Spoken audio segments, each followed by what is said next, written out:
Now, 2 years into the Ukraine war, that was originally expected to have been much shorter. Here are the 5 things you need to know about where that war is going at present. First, this weekend marks 2 years after the Russian President Vladimir Putin announced special operations in Ukraine.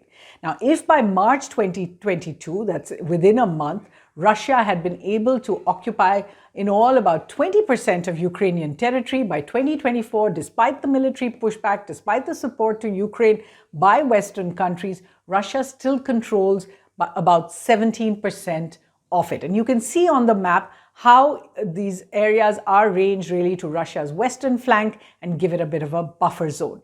By the end of this year, 2024, if you want to look at some of the costs of this, estimates are saying Russia will have spent $132 billion and lost more than $300 billion due to financial sanctions by the West. But its sales of oil and other trade are nearly back to pre-war levels, particularly due to continuing engagement with countries like China, India, and Brazil. And you can see more of that RAND Corporation report online that explains more about these numbers. Now, if you turn to what's happening in Ukraine, which has really borne the brunt of the war, tens of thousands are dead. The UN actually says they think the confirmed total is about 20,000, but actually it must be much, much more. What we do know is that more than 14 million were displaced, of which 6 million Ukrainians are now refugees living in 11 countries outside.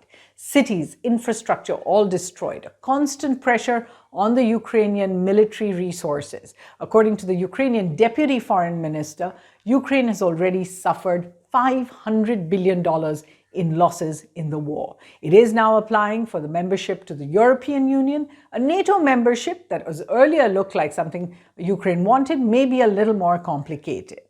Third, the 2 years of war have shown many fault lines in the Western coalition or alliance, as you like it is. Different countries have debated how much they want to fund this war on the Ukrainian side. The US, now heading into uncertain elections, is seeing a pushback. The US, remember, has given hundreds of billions of dollars into Ukraine's coffers for this war, but now is seeing a pushback in Congress. European countries have seen a more unified voice about supporting Ukraine, but many in Europe are simply not increasing their defense budgets to the 2% of GDP required for the efforts in Ukraine.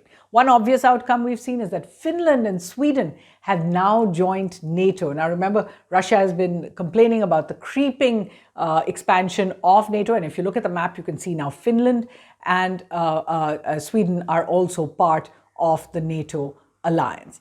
There's also a question when you look at the way the Western narrative is built, that Israel's bombardment of Gaza has brought new schisms within that US cross-Atlantic alliance. It's also exposed some of the doublespeak of these countries when they speak about civilian deaths in one conflict but not in the other. Now, there's a similar kind of contested unity in the global south. It largely disapproves of Russia's actions. Most of them voted at the UN against Russia's invasion of Ukraine. Of course, India has abstained consistently, but they don't agree with the unilateral sanctions imposed on Russia. They're not a part of the sanctions.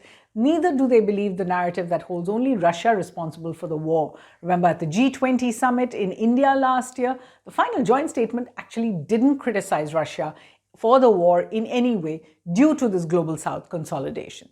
And despite Western discomfort, 5 new members have now joined BRICS this year. So Brazil, Russia, India, China, and South Africa were the original BRICS members. And as of this year, the UAE, Saudi Arabia, Iran, Egypt, and Ethiopia have also joined, doubling its strength. And finally, if you want to look at what the role of the United Nations, which hasn't really been able to pass any resolutions at the Security Council to stop the conflict, what kind of role multilateral organizations have, Russia has ruled out pulling out its troops from where it is entrenched. It says it's happy to speak so long as the status quo is now accepted.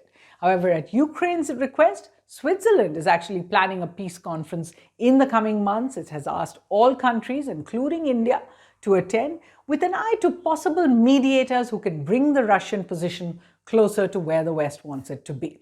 At the Raisina dialogue in Delhi, we heard some impassioned pleas for India to do something, to have its voice heard, to change its position on the conflict.